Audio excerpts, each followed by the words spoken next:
She found the text at 6 in the morning. It wasn't meant for her.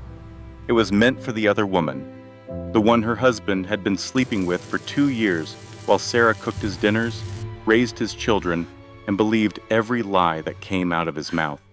I But didn't want here's to what believe it destroyed either. her. It's It wasn't just an affair. all in there. When Sarah did checked he their do? bank accounts, $85,000 I had didn't know who else vanished. to trust with this. Her name had been removed from their investments. Everything is in the 3 credit envelope. cards she What never exactly am I opened looking at, Jess? were maxed out in her She name. did this. Her She's husband responsible. hadn't just been Ethan, cheating. sit down now. You're He had been jeopardizing stealing her everything. future, one forged signature at a time. And when she tried to leave, he filed a fake report claiming she was suicidal. Child Protective Services took her children. She had $200, no job, no car, no home, and a husband who told his mistress she didn't have the spine to fight back. He was wrong. What happens next is not a fairy tale. There is no billionaire savior, no secret inheritance. Just one ordinary mother who decided that losing everything was not the same as being defeated. She fought back with the only weapons she had: her brain, public records, and allies she never expected, including her husband's own mistress and his own mother. This is the story of how a woman with nothing outsmarted a man who thought he had everything. Stay until the end. The final satisfying twist will blow your mind. Value statement and lesson. Before we begin, here is why this story matters. This is not just entertainment. Hidden inside this drama are real strategies that real women have used to protect themselves. How to spot financial abuse before it destroys you. How to document everything. How to find hidden money. How to fight back when the system seems rigged against you. If you or someone you love is trapped in a situation like Sarah's, pay attention. This story might just save your life. Meaning of the story. The message is simple but powerful. Silence is not weakness. Patience is not surrender. And the quietest woman in the room might just be the most dangerous one because she is watching, learning, and waiting for the perfect moment to strike. This is a story about betrayal, yes. But more than that, it is a story about what happens when a woman stops asking for permission to save herself. They say the quietest women harbor the loudest storms. Sarah Mitchell had been quiet for 15 years. Quiet when her husband forgot her birthday. Quiet when he missed their daughter's piano recital. Quiet when she found receipts for restaurants she had never visited. But silence, as Ethan Mitchell was about to discover, is not the same thing as surrender. 6 months from now, Sarah would stand in the doorway of her own forensic accounting firm, helping women just like herself find the money their husbands tried to hide. 6 months from now, she would be free. But first, she had to survive the worst year of her life. This is the story of how a stay-at-home mom with $200 to her name outsmarted a man who thought she was too stupid to notice he was stealing her future. It is a story about betrayal, yes, but more than that, it is a story about what happens when a woman stops asking for permission to save herself. It started, as so many endings do, with a text message. The Mitchell home sat on a quiet street in Bellevue, Washington, a 4-bedroom colonial with a wraparound porch and a kitchen that Sarah had renovated herself 3 years ago. From the outside, it looked like the American dream. From the inside, on the evening of October 15th, it smelled like rosemary chicken and expensive wine. Because Sarah Mitchell was determined to save her marriage. She had been cooking since 2 in the afternoon. The chicken was perfect. The candles were lit. She had even bought new lingerie, still in the shopping bag upstairs, tags still attached. A small hope she was almost too embarrassed to admit to herself. Today was their 15th wedding anniversary. The kids were at sleepovers. Emma, their 14-year-old, was at her best friend Madison's house. Tyler, their 10-year-old, was with his cousin. Sarah had planned everything perfectly. A romantic dinner, maybe a real conversation for the first time in months. Maybe, if she was lucky, her husband would look at her the way he used to, back when they were young and he actually seemed to like her. By 6:30, the table was set. By 7, the food was ready. By 7:30, Sarah was checking her phone. At 8 o'clock, the text arrived. Board dinner running late. Don't wait up. Love you. Sarah stared at the message. Something about it bothered her, but she couldn't quite place it. Then she realized. No typos. Ethan always had typos when he was actually busy, thumbs flying, too rushed to proofread. This message was perfect, careful, crafted. She ate dinner alone, the candles burning down to puddles of wax. She drank half the bottle of wine by herself. She fell asleep on the couch watching their wedding video, the version of Ethan on screen, young and handsome, and promising to love her forever. She woke up at 2 in the morning to the sound of an infomercial. A woman with perfect teeth was advertising a law firm that specialized in divorce. Sarah laughed bitterly, grabbed the remote, and changed the channel. She did not know that in 12 hours, that infomercial would feel like prophecy. Saturday morning arrived gray and cold. Sarah woke to the sound of the shower running. Ethan was home. She hadn't heard him come in. She lay in bed, staring at the ceiling, listening to him whistle.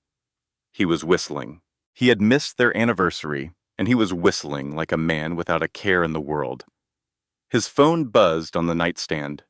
Sarah glanced at it automatically. She wasn't planning to snoop. She had never been that kind of wife.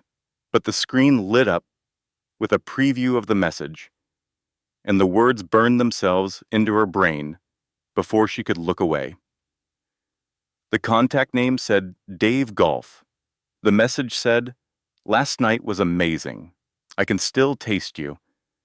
There was a kissing emoji at the end. Sarah's heart stopped. Actually stopped. A full beat of nothing, her body forgetting how to function. Then it slammed back to life, pounding so hard she could hear it in her ears. She picked up the phone. It wasn't locked. Of course it wasn't locked. Ethan was too arrogant to think she would ever check. She scrolled. 2 years. 2 years of messages with someone named Jess.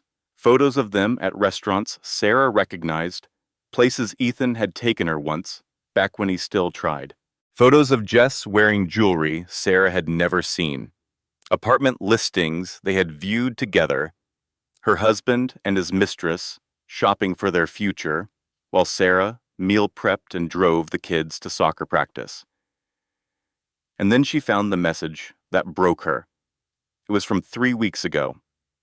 Ethan had written, "Can't wait for this to be over. She won't even fight me." She doesn't have the spine.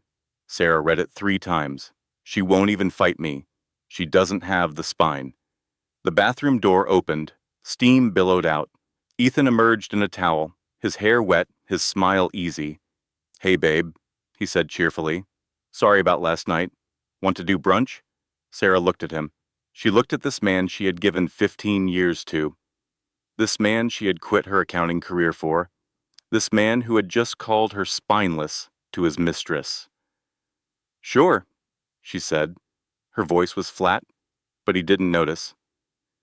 He never noticed. "Great, let me just get dressed. There's that new place on Main Street. Supposed to have great eggs Benedict." He disappeared into the closet, still whistling. Sarah sat very still. Her hands were shaking, but her mind was suddenly, terrifyingly clear. She picked up his phone again. She took screenshots of every message, every photo, every apartment listing. She emailed them to herself.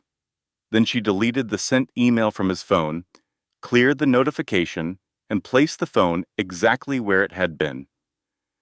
By the time Ethan emerged in his weekend khakis, Sarah was standing by the window, looking out at the yard. "Ready?" he asked. She turned to face him. She smiled. "Ready," she said. She was not talking about brunch. The eggs Benedict were overcooked. Ethan complained to the waiter twice. Sarah said nothing. She was thinking. For 15 years, she had trusted him. When he said they couldn't afford a vacation, she believed him. When he said they needed to tighten their belts, she clipped coupons. When he said he was working late, she kept his dinner warm. What else had he lied about? After brunch, Ethan announced he was going to play 18 holes with Kevin Porter. Sarah smiled and told him to have fun. The moment his car disappeared around the corner, she went to the family computer in the study. She logged into their bank accounts. The joint checking account showed $4,200. Sarah frowned. Last month, she had deposited Ethan's bonus check herself, $15,000. Where had it gone? She clicked on the savings account. $1,100. That couldn't be right. They were supposed to have $85,000 in savings. She had been tracking it on a spreadsheet for years. Her hands trembling, she navigated to the investment accounts. Access denied. She tried again, thinking she had mistyped the password. Access denied. She tried a third time. Access denied. A cold weight settled in her stomach. She called the bank. She was put on hold for 20 minutes, listening to smooth jazz that made her want to scream. Finally, a representative answered. "Ma'am," the representative said, "your husband removed you as a co-signer on those accounts 8 months ago. You signed the authorization form." "I never signed any authorization form," Sarah said. Then she remembered. Last spring, tax season, Ethan had come home with a stack of documents. She was making dinner. Tyler was screaming about his homework. Emma was practicing piano badly in the living room. Ethan had handed her a pen and pointed at blank lines. "Just sign here, here, and here," he had said. "Tax stuff. The accountant needs them by tomorrow." She had signed without reading. She had trusted him. Sarah hung up the phone. Her chest was tight. She couldn't breathe. She checked her credit report next. She had to create a new account because she had never checked it before. Why would she? Ethan handled all the finances. Ethan took care of everything. 3 credit cards she had never seen before appeared on her report, all maxed out, all in her name. $47,000 of debt she had never agreed to. Sarah stared at the screen, her vision blurred. For a moment, she thought she might faint. He hadn't just been cheating on her. He had been stealing from her. For years, she thought about calling her sister Linda in Portland. She thought about calling her mother, but her mother had passed away 3 years ago. She thought about calling the police, but what would she say? My husband committed fraud? They were married. Everything was complicated when you were married. She thought about confronting Ethan when he got home, screaming at him, throwing things, demanding answers. But then she remembered his text to Jess. She won't even fight me. She doesn't have the spine. No. She was not going to scream. She was not going to cry. She was not going to give him the satisfaction of watching her fall apart. She was going to plan. Sarah went to the garage. She sat in her car, the one Ethan had bought used because new cars are a waste of money, Sarah, and she hyperventilated for exactly 5 minutes. She allowed herself that. 5 minutes of panic, 5 minutes of grief for the life she thought she had. Then she dried her eyes and started thinking. She had $200 in a secret savings account. Just $200. She had opened it 10 years ago with cash she saved from grocery shopping back when her mother had told her, "Always have running money, baby. Every woman needs running money." Her mother had been married to her father for 42 years. They had been happy, but her mother had still kept that secret account just in case. Some wisdom, Sarah realized now, was passed down through generations of women who had learned the hard way. $200 was not enough to start over, but it was enough to buy time. Sarah went back into the house. She heard Ethan's car in the driveway around 5 o'clock. She met him at the door with a smile. "How was golf?" she asked. "Terrible," he said, kissing her cheek. "I couldn't hit anything today." "What's for dinner?" "I was thinking we could order pizza," Sarah said. I'm tired. Perfect. Get pepperoni. I'm going to shower. He jogged upstairs, his golf shoes tracking dirt on the carpet she had vacuumed that morning. Sarah watched him go. Then she walked calmly to the filing cabinet in the study. She began photographing every document she could find. Tax returns, bank statements, the deed to the house, his employment contracts, everything. She did not sleep that night. She sat in the guest bathroom with the door locked, scrolling through financial documents on her phone, building a case. At 3 in the morning, she remembered something: her CPA license. She had let her career go when Emma was born, but she had never let the license expire. Every year, she paid the renewal fee from her secret grocery savings. She had told herself it was just in case of what, she had never quite articulated. Now she knew. She was a certified public accountant. She knew how to read financial documents. She knew how to find discrepancies. She knew how to follow money. Ethan thought she was a mouse. He was about to learn that mice can bite. The next week was the longest of Sarah's life. She smiled at breakfast. She kissed Ethan goodbye. She did laundry and made dinner and pretended everything was normal. But every moment he was at work, she was building her escape. She researched divorce attorneys online, using the computer at the public library so Ethan wouldn't see her search history. Most of them wanted retainers of $5,000 or more. Money she didn't have. Then she found Marcus Webb.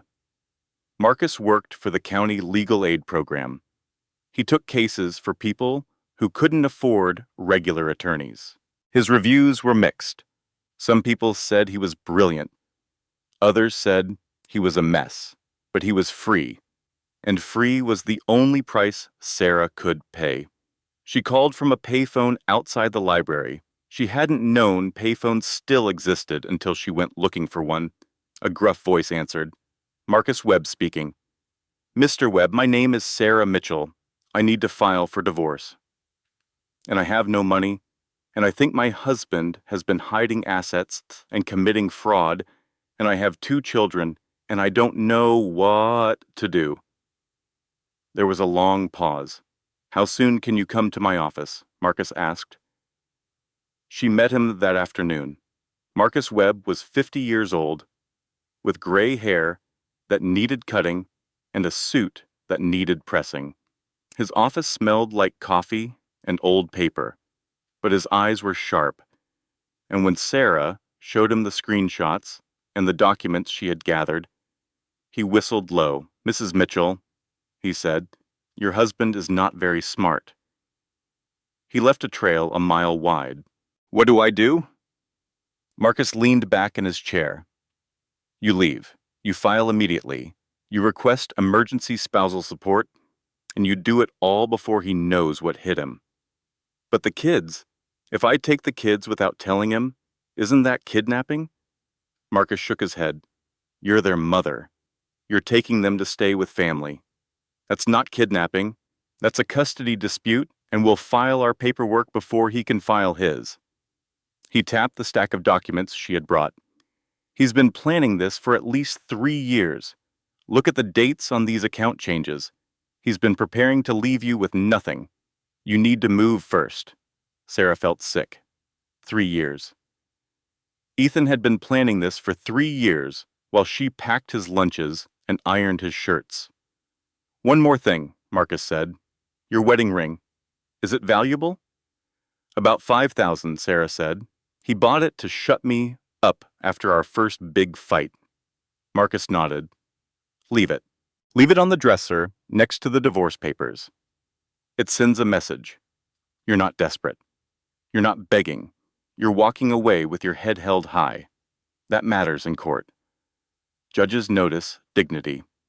The following Monday, Sarah woke up early. She made breakfast for Ethan and the kids like nothing was wrong. She kissed Ethan goodbye at the door. Have a good day, she said. You too, babe. He didn't look at her. He was checking his phone, probably texting Jess. The moment his car was out of sight, Sarah moved. She pulled the kids from school early, telling the office there was a family emergency. She packed suitcases she had hidden in the garage. She loaded everything into the car, while Emma and Tyler watched, confused. "Mom, what's going on?" Emma asked. "We're going to visit Aunt Linda for a little while," Sarah said. "I'll explain everything when we get there." She left the divorce papers on the dresser in the master bedroom. She left her wedding ring on top of them. She left a handwritten note. "I know everything. My lawyer will be in contact. Don't try to find me." Then she drove 4 hours to Portland, to her sister Linda Crawford's small house, and she didn't cry until the kids were asleep. The first 3 days were a blur of legal filings and sleepless nights. Sarah felt, for the first time in years, like she was actually doing something. Marcus filed the divorce petition. He requested emergency spousal support. He submitted the evidence of hidden accounts. On Thursday, Marcus called with what sounded like good news. "I found something big," he said. An account at First National Bank in his name only. $300,000. Sarah's heart leaped. "That's it. That's where the money went. This is exactly what we need for the hearing," Marcus said. "The judge will see clear evidence of hidden assets. We've got him." Sarah allowed herself to hope. She called Emma and Tyler into the cramped guest room of Linda's house. "Miles." She sat them down and tried to explain. "Your dad and I are getting a divorce," she said. "I'm sorry. I know this is hard." Tyler started crying immediately. Sarah held him. Emma's face hardened. "Why? What happened?" Sarah hesitated. She had promised herself she wouldn't badmouth Ethan to the kids. They deserved to have a relationship with their father, even if their father was a monster. "Sometimes marriages don't work out," Sarah said carefully, "but I want you both to know that this is not your fault. None of this is your fault." Emma looked at her with something Sarah couldn't read. 14 years old, too young to understand, but too old to accept simple answers. "Okay," Emma said. Her voice was flat. That night, Sarah let herself dream about the future. $300,000, split in the divorce. Enough for a fresh start. Enough to rent an apartment, to rebuild her career, to give her kids stability. She should have known better. She should have known that Ethan Mitchell never lost without a fight. The courthouse smelled like floor wax and anxiety. Sarah sat next to Marcus Webb in a hallway, waiting for their emergency hearing, her hands clasped so tightly her knuckles were white. She had dressed carefully, professional but not expensive, a navy blue dress she had bought at a thrift store. Sensible shoes, no jewelry, except a simple watch. "First impressions matter," Marcus had told her. "You want to look responsible, sympathetic, not flashy." Ethan arrived 15 minutes late, flanked by a lawyer Sarah didn't recognize. The lawyer was tall, silver-haired, wearing a suit that probably cost more than Sarah's car. His name, she would later learn, was Richard Holloway. He was one of the most expensive divorce attorneys in Seattle. Ethan didn't look at her. He walked past like she was invisible, laughing at something Richard said. Sarah's stomach twisted. The hearing began at 10:00 sharp. The judge was a woman in her 60s named Judge Patricia Coleman. She had a reputation for being fair but impatient. Marcus had warned Sarah to be concise. The first 20 minutes went well. Marcus presented the evidence of hidden accounts. He showed the documents Sarah had photographed. He explained the timeline of financial abuse. Then Richard Holloway stood up. "Your Honor," he said smoothly, "my client would like to present evidence that Mrs. Mitchell has been the one hiding assets." Sarah's blood went cold. Richard handed a folder to the judge. Inside, he explained, were bank statements from an account at First National Bank. The account was in Sarah's maiden name. $300,000 had been deposited over the past 2 years. "This is the same account Mrs. Mitchell's attorney just presented as evidence against my client," Richard said. But as you can see, Your Honor, the account is in her name. She opened it. She controlled it. She has been stealing from the marital estate and hiding the money for years. Sarah shot to her feet. That's not true. I never opened that account. Marcus pulled her back down. Mrs. Mitchell, please. Judge Coleman frowned at the documents. These appear to show the account holder as Sarah Mitchell, maiden name Brennan. That's because my client forged them, Marcus said. We can prove this is fraud. Can you prove it today? Judge Coleman asked. Marcus hesitated. No, Your Honor. We would need a forensic document examiner. That takes time, Judge Coleman sighed. She looked tired. She probably saw cases like this every day. Husbands and wives accusing each other of terrible things, each one claiming to be the victim. I'm freezing all accounts pending investigation, she said. Neither party will have access to any marital funds until we can determine the truth. Sarah felt the floor drop out from under her. Your Honor, Marcus said, my client has no income. She has been a stay-at-home mother for 12 years. If you freeze the accounts, she cannot feed her children. Judge Coleman looked at Sarah. Her expression was not unkind, but it was not sympathetic either. Mrs. Mitchell, she said, I understand this is difficult, but I cannot release funds that may have been obtained fraudulently. Not until we know the truth. This hearing is continued for 30 days. The gavel came down. Sarah sat frozen in her seat. Ethan walked out without looking back. Richard Holloway smirked. That evening, Sarah sat in Linda's kitchen, staring at the wall. She had no money. She had no access to any accounts. She looked like the guilty party. How did he do it? She whispered. How did he open an account in my name? Marcus rubbed his temples. He must have forged your signature, used your social security number. It's not hard if you have access to someone's documents, and you two were married for 15 years. He had access to everything. So what do? We prove forgery. We get a handwriting expert. We subpoena the bank records to see who actually made the deposits. How long will that take? Marcus was quiet for a moment. 6 weeks, maybe 2 months. Sarah closed her eyes. 2 months. She had maybe $50 in cash. Linda could barely afford her own bills. 2 months might as well be 2 years. But that was not the worst of it. The worst was yet to come. 1 week later, Sarah stood in a different courtroom for the temporary custody hearing. She had prepared as best she could. She had examples of her involvement in the children's lives. She had school records showing she was the one who attended parent-teacher conferences. She had medical records showing she was the one who took them to doctor's appointments. But Ethan had something better. Ethan had money. His lawyer painted a devastating picture. Sarah had abandoned the marital home. Sarah was unemployed. Sarah was living in an unstable environment, her children crammed into a single room at her sister's house. Sarah was under investigation for financial fraud.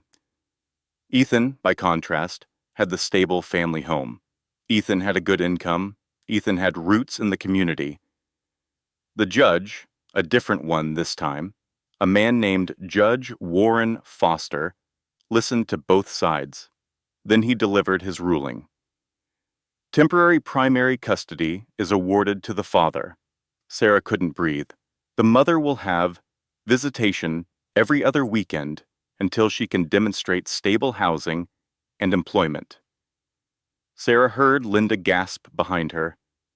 She heard Marcus say something, probably an objection, but the words didn't penetrate.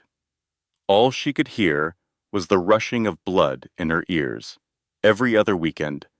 She would see her children every other weekend. She looked at Ethan. He was smiling. Sarah made it to the courthouse bathroom before she broke down. She locked herself in a stall and sobbed until she couldn't breathe. Her hand pressed over her mouth to muffle the sound. A woman in the next stall asked if she was okay. Sarah couldn't answer. She had lost her children She had lost her money. She had lost everything. That night, she called Emma. She had rehearsed what she would say. She would be calm. She would be reassuring. She would tell Emma that this was temporary, that she was fighting to get them back, that everything would be okay. Emma picked up on the fourth ring. Mom. Her voice was cold. "Hi, baby," Sarah said, forcing cheerfulness. "I just wanted to hear your voice. How are you doing?" "Fine. I miss you so much. I'm working on getting everything sorted out, and then we'll be together again. I promise." There was a long pause. "Dad says you took our college money." Sarah's heart cracked. "That's not true, Emma.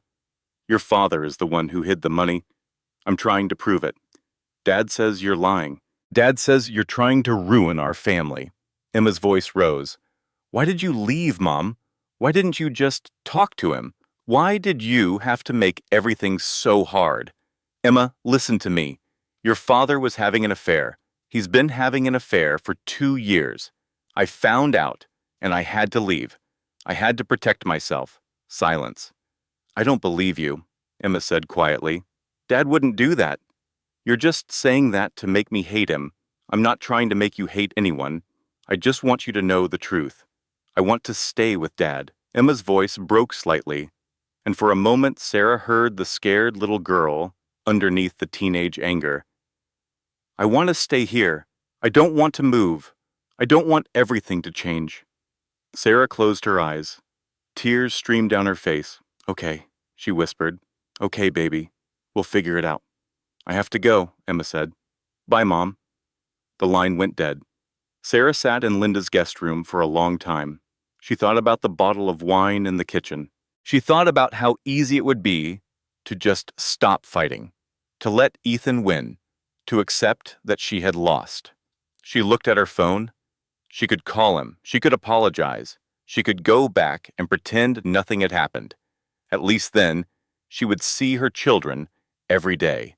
The thought made her sick, but she understood why women did it. When you have nothing, sometimes nothing feels like everything. The next morning brought fresh disaster. Sarah had a job interview, a bookkeeping position at a small firm in Portland. It didn't pay much, but it was something. It was proof that she could work, that she could be stable, that she deserved her children.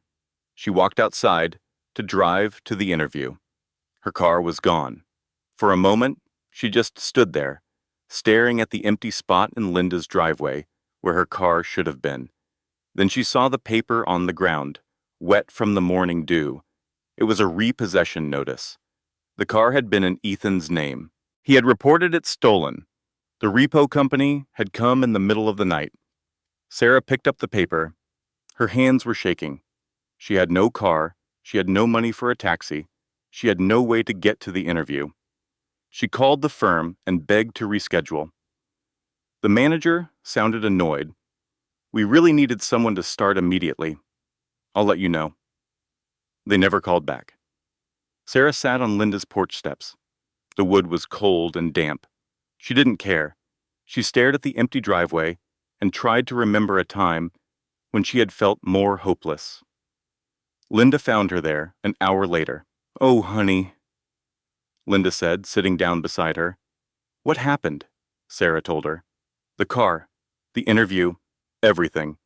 Linda wrapped an arm around her. "We'll figure something out. You can use my car sometimes. We'll make it work." Sarah shook her head. "It's over, Linda. He won. He took everything. He took the money. He took the kids. He took the car. I have nothing left to fight with." "That's not true." "It is true." Sarah's voice cracked. "I should just give up. Sign whatever he wants. At least then I could see Emma and Tyler every day. At least then they wouldn't hate me." Linda grabbed her shoulders, looked her in the eye. "Sarah Marie Brennan Mitchell," Linda said firmly. "Mom didn't raise quitters. You remember what she used to say? When you're at the bottom, the only direction is up." "I'm not at the bottom," Sarah said. "I'm underneath it. Then start digging." Sarah laughed bitterly. "It It was the first time she had laughed in days. That evening, there was a knock at the door. Linda answered it. Sarah heard voices, then Linda calling her name. She walked to the door. Standing on the porch was Diane Kowalski, her neighbor from Bellevue. Diane was 55, divorced herself 5 years ago, now working as a paralegal. She had driven 4 hours. "Your sister called me," Diane said, pushing past Sarah into the house. She was carrying a laptop bag and a bottle of wine. "She said you've stopped eating." Sarah blinked. "Diane, what are you doing here? I'm here to help." Diane set the laptop on the kitchen table. "I borrowed this from my firm. It's got access to public records databases. And I brought you something else." She pulled a folder from her bag. The cover read, "Everything I Wish I'd Known, a Paralegal's Divorce Survival Guide." Sarah stared at it. "Diane, I can't fight anymore. I have nothing." Diane poured 2 glasses of wine, handed one to Sarah. "You have 2 things," Diane said. "You have your brain, which is an accountant's brain, which means you know how to follow money better than most lawyers. And you have me, which means you have access to every public record in the state of Washington." She sat down at the table and opened the laptop. "When my ex-husband, Bob, left me for his secretary," Diane continued, "I spent 6 months crying, 6 months feeling sorry for myself. You know what changed?" "What?" "I got angry, not crying angry, working angry. I started digging into his finances. I found out he had been hiding money in his mother's name for years. I got everything I was owed, plus his retirement account. Now he lives in a studio apartment and I own the house." Sarah looked at the laptop. She looked at Diane. She looked at the wine in her hand. She took a long drink. "Okay," she said. "Show me how to dig." The next 3 weeks were a blur of late nights and public records. Sarah and Diane worked like detectives, cross-referencing property deeds with tax filings, tracking down business registrations, following every thread of Ethan's financial life. There's a truth that many people who have been through difficult divorces know. Money always leaves a trail. No matter how clever someone thinks they are, no matter how many shell companies they create or offshore accounts they open, there are always breadcrumbs. You just have to know where to look. Sarah knew where to look. She found the apartment first, the one Ethan had rented for Jess. It wasn't in Ethan's name, of course. It was registered to a company called Greenfield Properties, LLC. But Sarah remembered that name. Ethan had mentioned it once at a dinner party years ago when he was trying to impress another executive. His little side project, he had called it. She pulled the business registration. Greenfield Properties, LLC, was registered to Ethan Mitchell. "That's one," Diane said, highlighting the document. "What else?" Sarah kept digging. She found credit card statements that Marcus had subpoenaed, statements that showed expenses at jewelry stores and restaurants and hotels. None of those charges appeared on Ethan's regular accounts.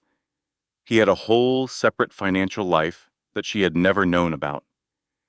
She found a storage unit in Linwood, paid for in cash, but registered to Greenfield Properties.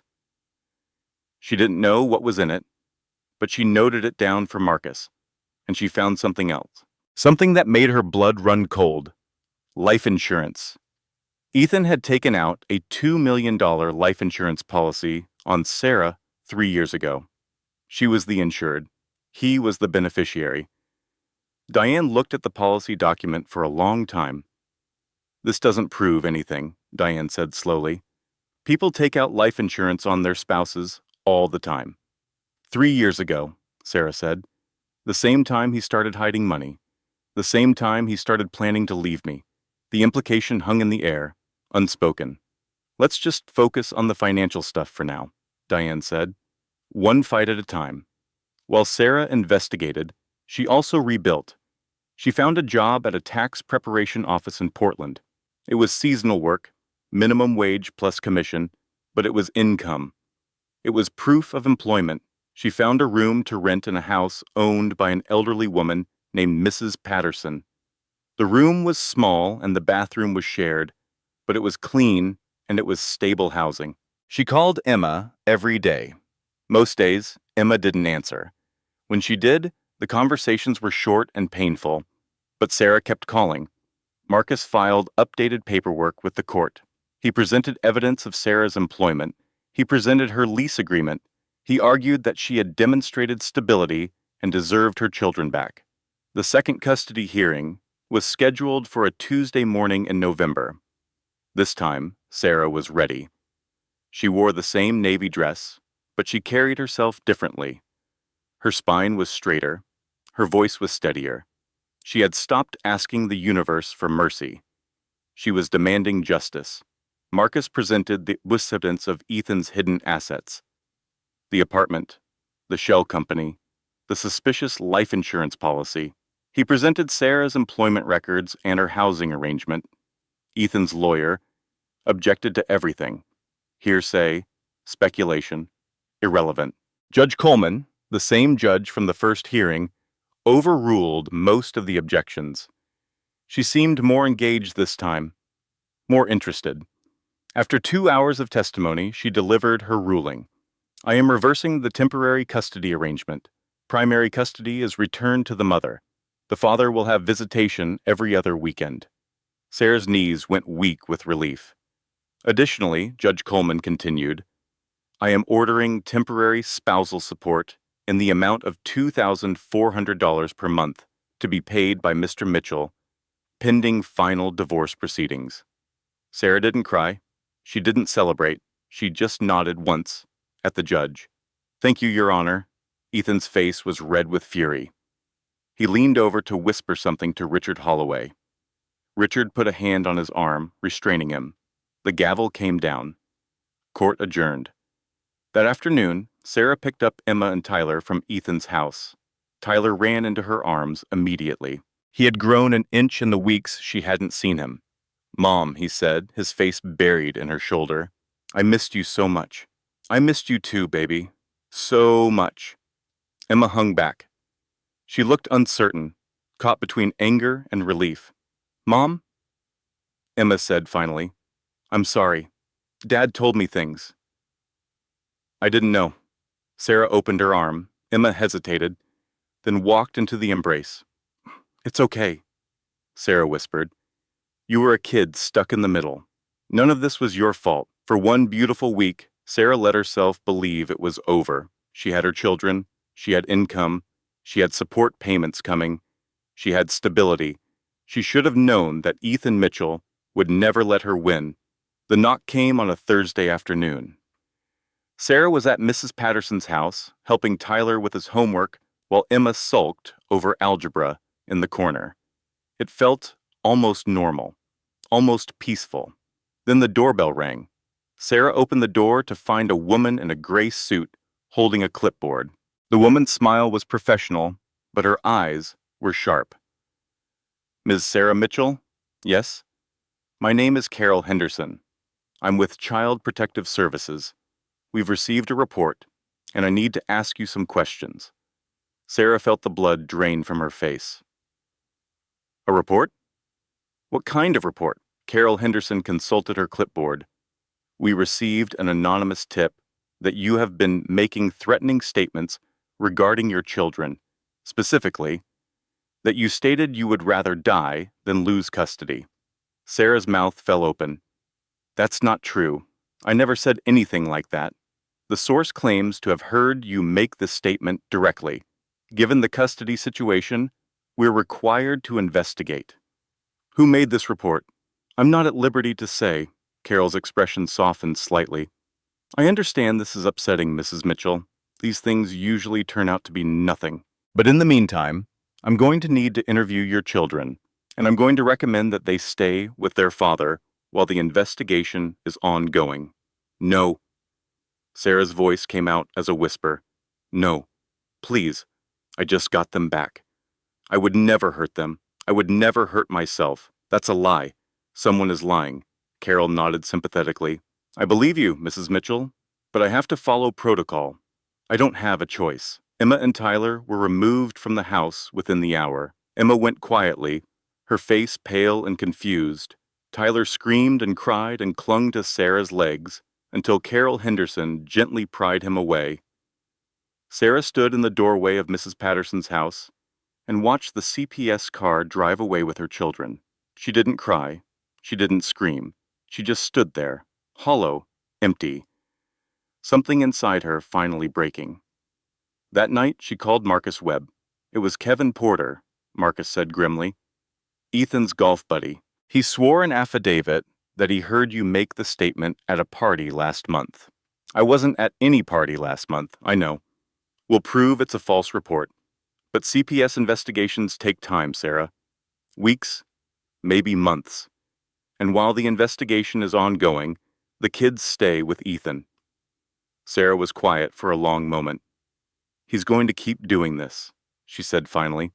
Every time I get close to winning, he's going to find a new way to destroy me. Probably, Marcus agreed. Men like Ethan, they don't know how to lose. They'd rather burn everything down than let someone else win. So what do I do? Marcus sighed. You keep fighting. You keep documenting. And you pray that something breaks our way. Sarah hung up the phone.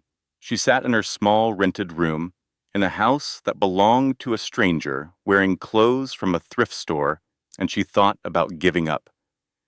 She could sign whatever Ethan wanted, agree to whatever custody arrangement he proposed, stop fighting and start surviving. Maybe she could negotiate for holidays, birthdays, something. Her phone buzzed. The text was from a number she didn't recognize. Mrs. Mitchell, we need to talk, in person, please. It's important. The sender was Jessica Harmon, Ethan's mistress. Sarah stared at the screen for a long time. This could be a trap, another one of Ethan's schemes, a way to make her look crazy or dangerous. But something in the message felt different. The word please, the lack of hostility. Sarah typed back, where and when? They met at a diner outside of Portland, a place where no one would recognize either of them. Sarah arrived early. She sat in a booth near the back, her hands wrapped around a cup of coffee she couldn't drink. Jess walked in 10 minutes later. She looked different from the photo Sarah had seen. Older, tired. Her eyes were red and swollen, like she had been crying. She slid into the booth across from Sarah. Neither of them spoke for a moment. Why did you want to meet? Sarah asked finally. Jess took a shaky breath. I'm pregnant. Sarah felt nothing. She thought she should feel something. Anger, maybe. Jealousy. But there was just emptiness. Congratulations, Sarah said flatly. He wants me to get rid of it. Jess's voice cracked. He said if I don't, he'll fire me. He said he'll make sure no one in the industry ever hires me again. He said, I'll be nothing. Sarah looked at the woman across from her. 29 years old, pregnant, terrified, not so different, really, from Sarah herself, 15 years ago. Why are you telling me this? Sarah asked.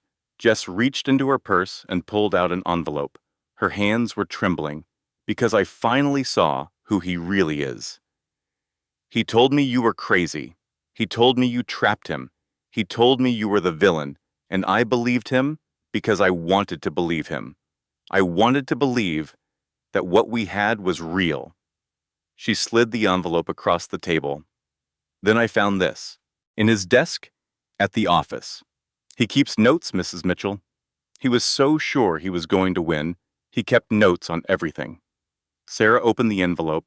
Inside were photocopies, handwritten notes, and Ethan's distinctive scrawl. Instructions for opening accounts in Sarah's name. A timeline for the divorce. A list of assets to hide. And at the bottom, a note that made Sarah's heart stop. Kevin Porter, coach him on CPS story. Make sure he mentions suicide threat. That will get the kids removed. Sarah looked up at Jess. He planned everything, Jess said. The fraud, the false CPS report, all of it. He told Kevin exactly what to say. And I have more. Emails where he admits to hiding money, recordings of phone calls. Why are you giving me this? Jess started to cry.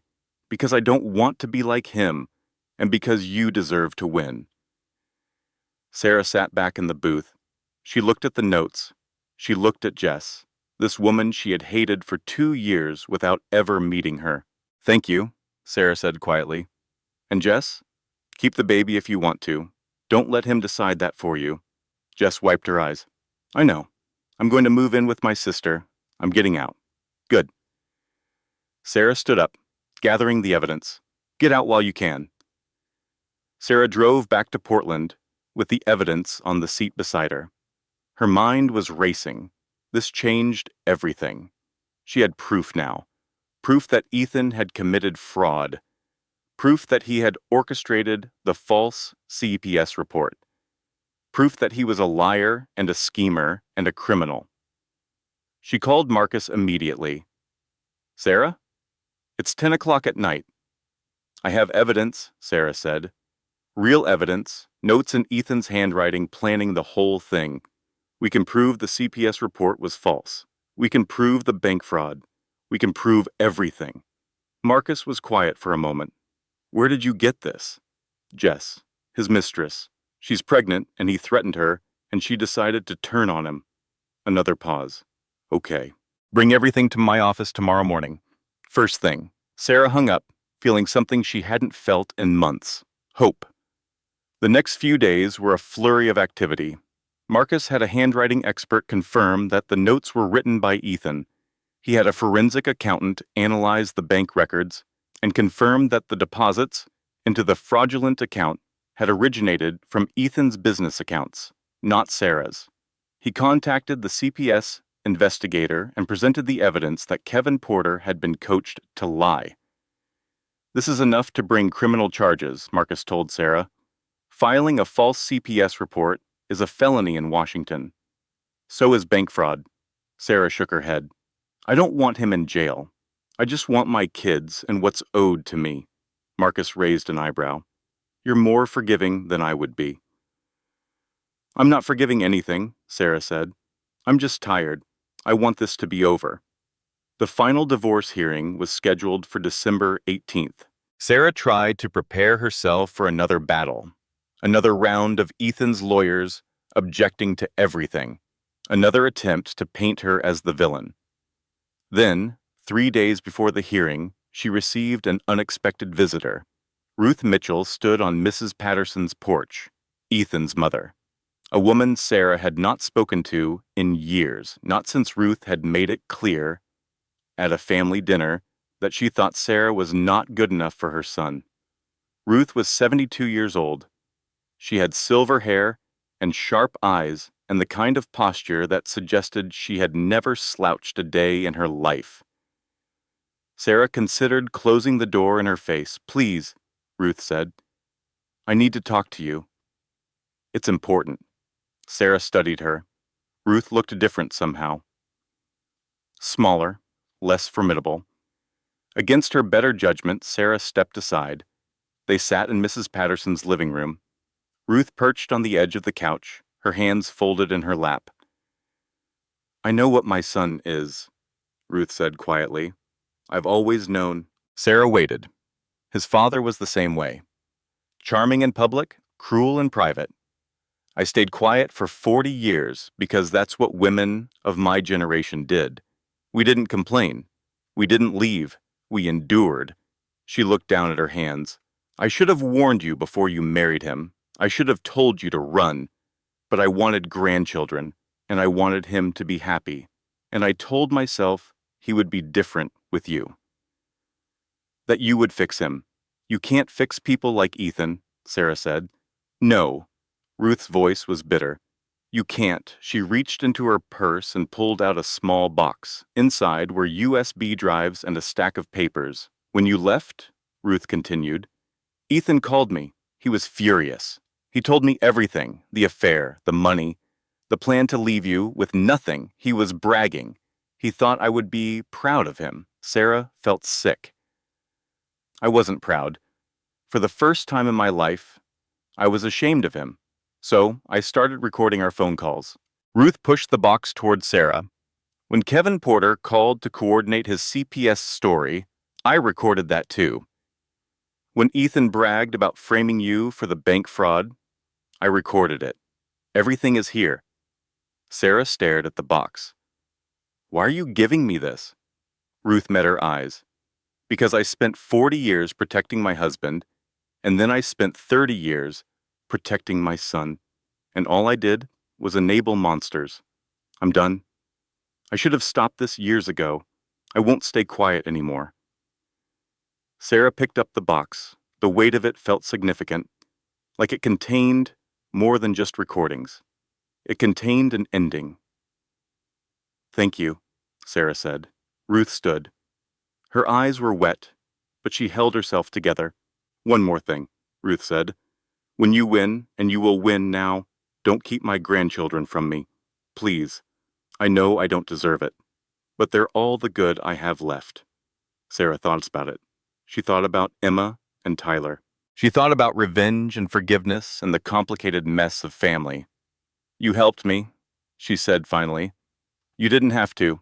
We'll figure it out. Ruth nodded once, then walked out the door.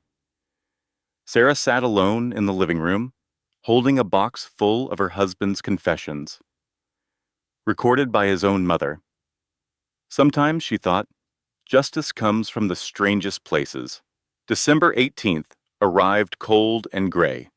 Sarah dressed carefully in the same navy dress. Her armor, she had started calling it.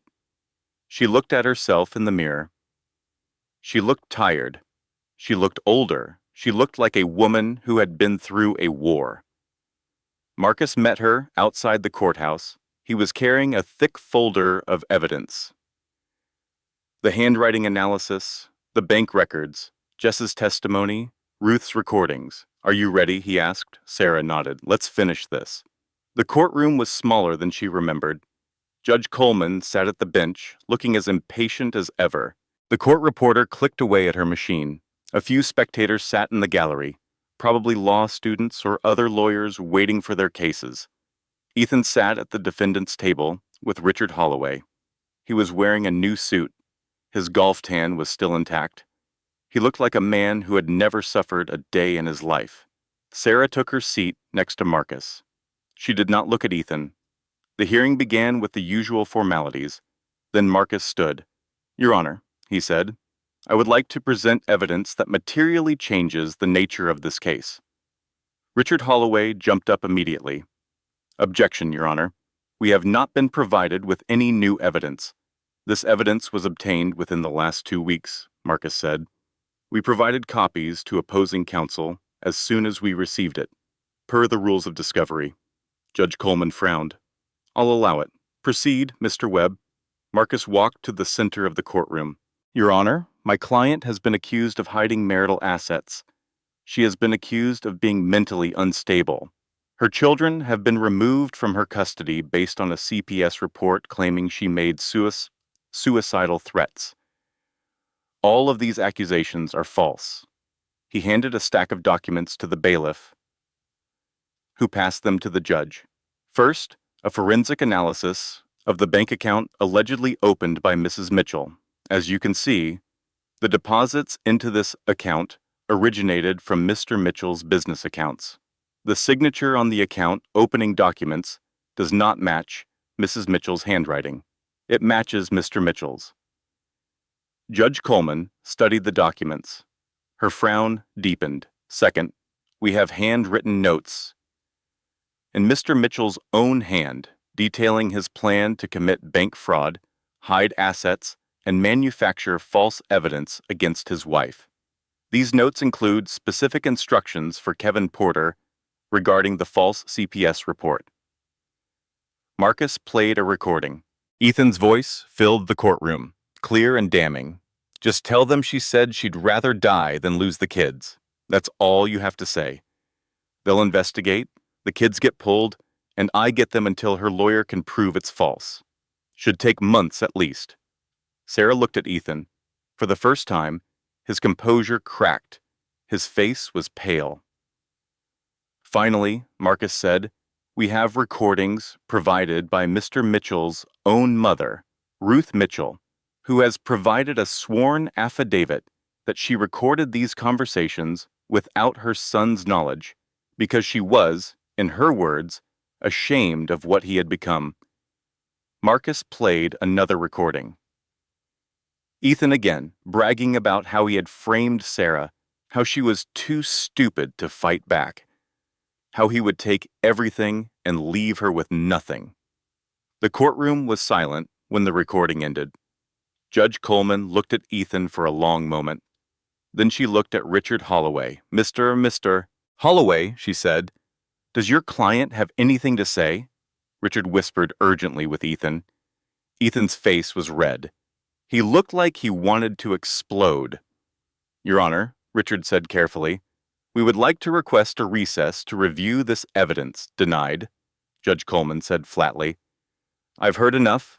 This evidence clearly shows a pattern of fraud, manipulation, and abuse. I am ruling as follows. She picked up her pen. All hidden assets identified in the forensic accounting report, totaling $340,000, are awarded to Mrs. Mitchell as part of the equitable distribution. Sarah exhaled. Primary custody of both minor children is awarded to Mrs. Mitchell. Mr. Mitchell will have supervised visitation every other weekend until he completes a court-ordered parenting class. Sarah felt tears prick her eyes.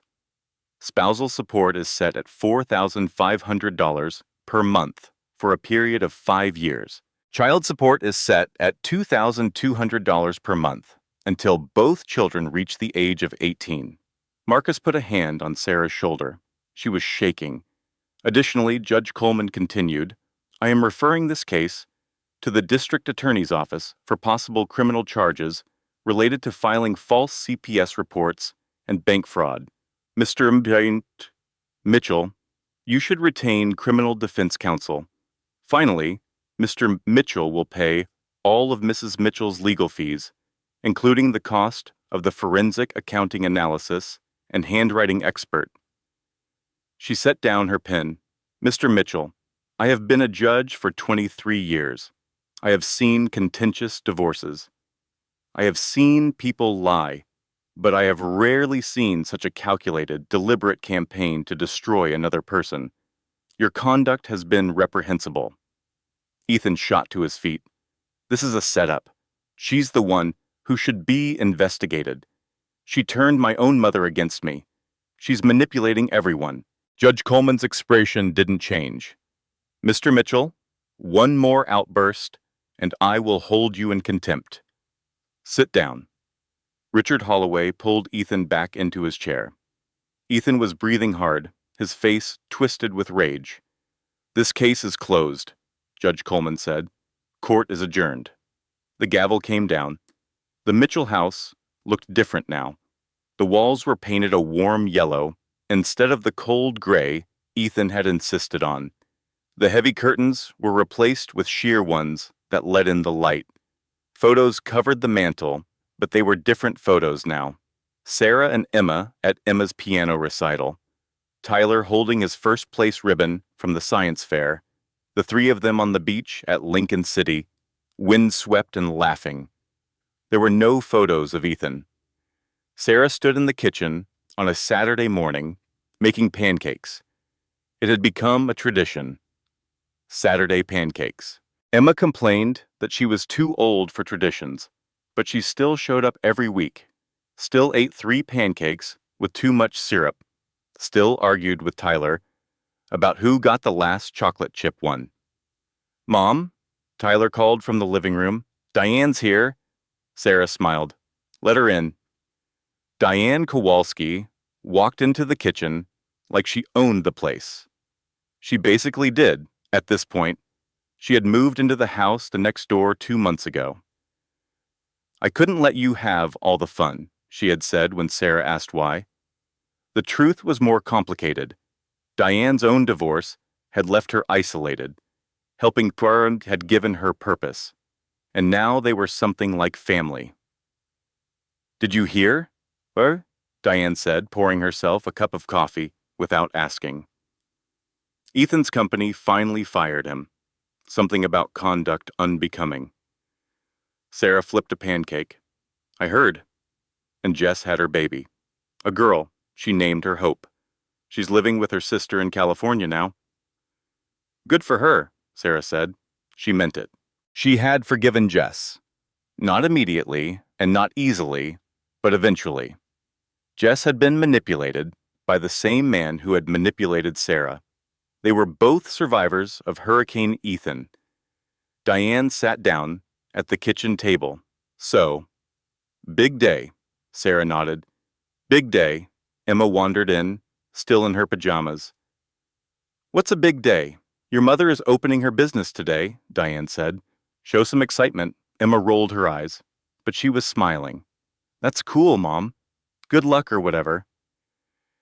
Thanks for that overwhelming support, Sarah said dryly. Tyler bounced in.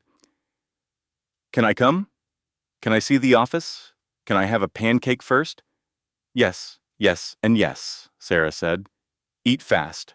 An hour later, Sarah stood in front of a small office building in downtown Portland. The sign on the door was new, the paint barely dry. Mitchell and Associates, Forensic Accounting Services. She had used part of the divorce settlement to rent the space. She had used another part to get her CPA credentials updated. She had used the rest to pay off the fraudulent debt Ethan had put in her name. She had nothing left in savings. But she had something better. She had a future. The first client was already waiting inside. A woman named Jennifer Bradley, mid-30s, nervous, clutching a folder of documents. Sarah recognized the look. She had worn that look herself, not so long ago. They sat across from each other at Sarah's new desk. The office still smelled like fresh paint. The furniture was second-hand, but it was hers. Thank you for seeing me, Jennifer said. Her voice was barely above a whisper. My husband says I'm not entitled to anything. He says if I try to leave, he'll destroy me. Sarah nodded. That's exactly what my husband said. Jennifer looked up. Really? Really? He told his mistress I didn't have the spine to fight him. He moved all our money into accounts I didn't know about. He tried to have my children taken away based on a fake CPS report. What happened? Sarah smiled. I won. Jennifer's eyes filled with tears. How? Sarah leaned forward. Let me tell you what I wish someone had told me. They talked for 2 hours. Sarah explained how to document everything, how to check credit reports, how to find hidden accounts, how to protect yourself when you're married to someone who doesn't want you to have anything. When Jennifer left, she was still scared, but she was also determined. Sarah recognized that look too. There's a piece of wisdom that women in difficult situations often discover too late. The only person who can save you is yourself. Not a lawyer, although lawyers help. Not family, although family matters. Not even justice, although justice is worth fighting for. In the end, the only person who can save you is the woman looking back at you in the mirror.